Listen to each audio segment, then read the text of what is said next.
Yo, you guys, as you can see, hopefully, I have been trying to make sense of the ceremonial tarot. In particular, I have been organizing, laying out this deck, my own ceremonial Della Rocca creation, in the order of the astrological signs and getting clear for myself how the astrological signs and so also the wheel of the seasons comes through in this deck. We're starting off at the bottom of the wheel here around midwinter, actually at midwinter, with the Two of Pentacles and the sign at the 22nd of December of Capricorn. And so you get the 2, 3, 4 of Pentacles. Then we shift over to the sign of Aquarius. And so, of course, the element air. And we move to the 5 of Swords at that point. And so on and so forth. So going 5 to 7 Swords. Then Pisces starts off at the 8 of Cups, going to 9 and 10.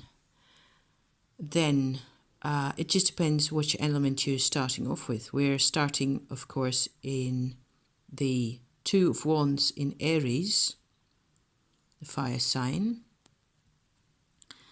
That's really the beginning of the cycle then, isn't it? 5 of Pentacles, it depends. It's more like a continual braid. It's not like they are in a particular order, but there's no real starting point. 5, 6, 7 Pentacles, back to Swords for Gemini, over there, 8, 9, 10. So that's the sign of Gemini having a hard time there, depending on what your interpretation is of those sword cards. And we're off to then all of a sudden the 2 of Cups, 3, 4 of Cups for Cancer. We are getting into Leo here. 5, 6, 7 of Wands. Then back to Pentacles again. Virgo, taking care of 8, 9, 10 Pentacles. 2 of Wands all of a sudden. So it's no, Swords, sorry. That's the Swords card for the sign of Libra, of course. 2, 3, 4. And we're back in Cups with the 5, 6, and 7 for Scorpio. And here we have Wands for Sagittarius, 8, 9, 10. And then back at the beginning where I started off with my 2 of Pent. Kind of makes sense to me to start the Wheel of the Year at the winter solstice, right? So the court cards are sort of kind of inserted in this Wheel of the Year in an interesting way. There's princess cards over here that aren't really inserted at all, in the sense that they actually take care of the complete season. And it says here quadrant above North Pole, whatever that really means. The throne of the Ace of Swords rules 3 signs: Capricorn, 2 Aquarius, and Pisces. So 3 signs.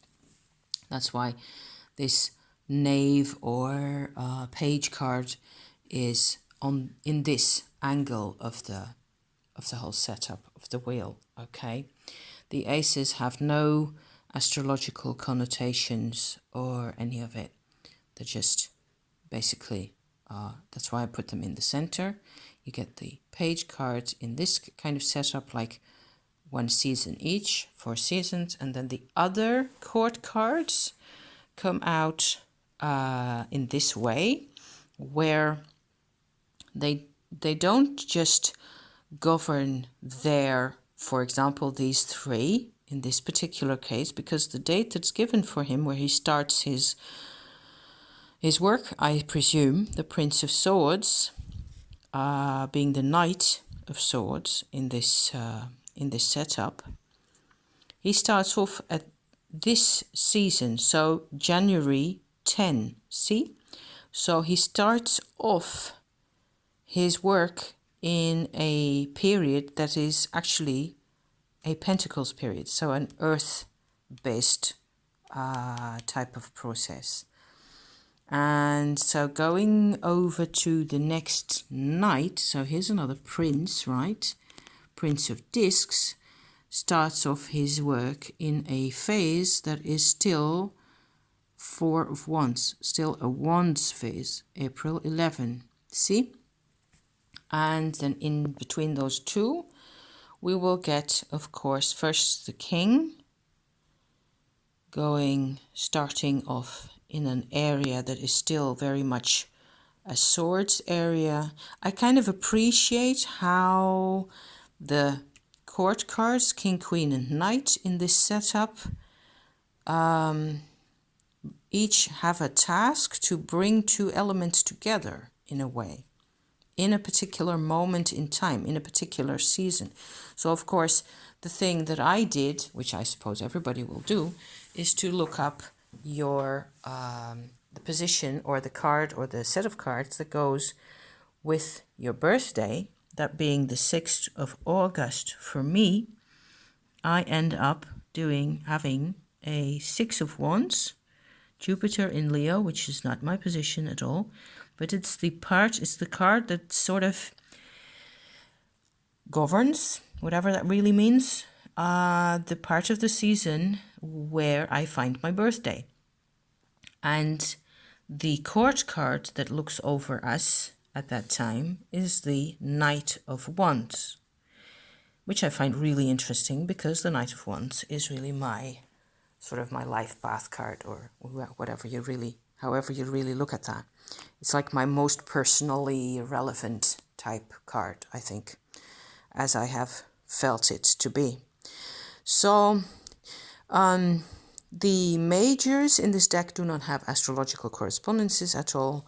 It is just the minors that are going, spread out in the circle. I spent more or less half an hour to get them all in the right kind of position, more or less, where you could actually look at them. And we also have, like you could see already,